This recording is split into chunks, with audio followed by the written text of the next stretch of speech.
Hey everybody, this is Sarah. It is April 9th, Wednesday, and it is 3:13 p.m. when I'm recording this, so the markets are closed. I wanted to record a quick update on what happened in the markets over the last week.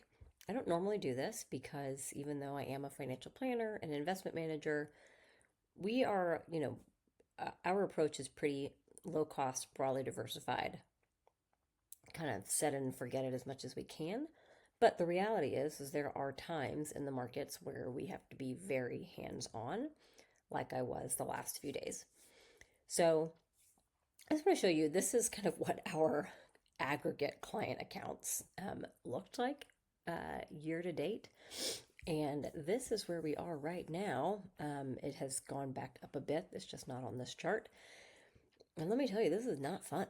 It is really not fun when there are wildly swinging markets that, in my opinion, are not necessarily related to economic fundamentals. So let's just talk about what we're actually going to do in this market. So for the last couple of days, I've been doing a lot of what is called tax loss harvesting. This only applies to client accounts that have brokerage accounts that are taxable, so not retirement accounts. Largely speaking, retirement accounts we do not touch, even when there is market volatility. And the reason we don't touch them generally during market volatility is that for retirement accounts, we've really already pre-decided before any market volatility what the allocation needs to look like how much stock, how much bonds, whatever, how much cash. And we've made those determinations based on your life and what you actually need. However, in taxable accounts, like brokerage accounts, they're often called individual accounts or joint JTWROS accounts or trust accounts. Those accounts hold the same types of securities, stocks and bonds and funds, but they have the added difference that they're the things inside those accounts are taxable when sold, not when held, but when sold. So what that means is we often, when there is a market downturn, we'll have accounts where we need to sell some of the securities that now have a loss and then try to replace them with something substantially similar. So we did a lot of that. I did a lot of that over the last few days. And what this does is it keeps the underlying portfolio pretty much the same, very close, but it lets the client get a tax benefit. Sometimes that benefit will happen this year. Sometimes that benefit will happen in the future. It just depends on your own situation. So that's what we did a bunch of this week. Next, I want to talk about just broadly what's gone on in the markets over the last 5 years, very quickly. So over here, I'm going to come back to that. The blue is the United States. So what this means is that this is the last 30 years or so. And it starts in 1989 because that is when data began being widely available in emerging markets, meaning countries like China and India, and there's about 20 countries out there. Developed ex-US markets, that means like Europe and Canada and Japan. So that's the yellow, and then emerging markets is the teal.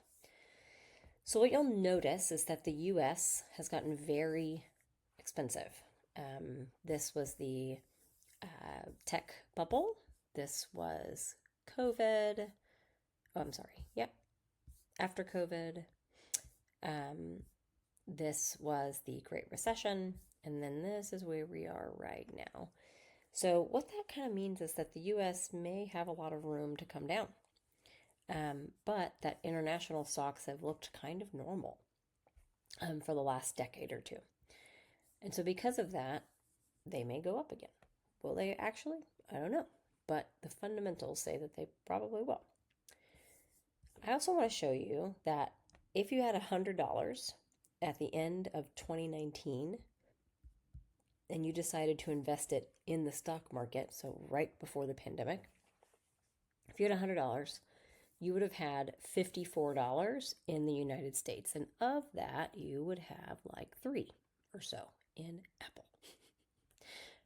So that was right before the pandemic. At the end of last year, at the end of 2023, that $100 with,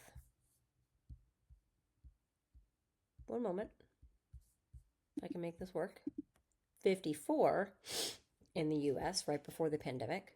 At the end of 2023, it was $61 in the US, and 4 of those dollars were in Apple. Like literally the entire global stock market, if you have $100, you had 61 of it in the United States. That was as of the end of 2023. As of the end of 2024, though, it was 65%. So the US just kept getting more expensive. There's a lot of reasons for that, but just know that eventually what goes up must come down. And so I have a recommendation for folks, which is that a book, The Psychology of Money, also the podcast by the same author. I'm putting this in the newsletter. One of the recent podcasts is called Fees versus Fines. And the thing that everyone always has to keep in mind is that markets are very volatile. We never know which country is going to do better than the others. The US is this bright blue. We cannot predict who will have the return in any given year. We also cannot predict how markets are going to move and how quickly they are going to move. And so it is very, very important that you stay invested according to the plan that you have for your money and your needs, so that you don't just make rash decisions when the markets are being a little nuts. So if you have questions, feel free to reach out. Happy to chat about it anytime. Thanks.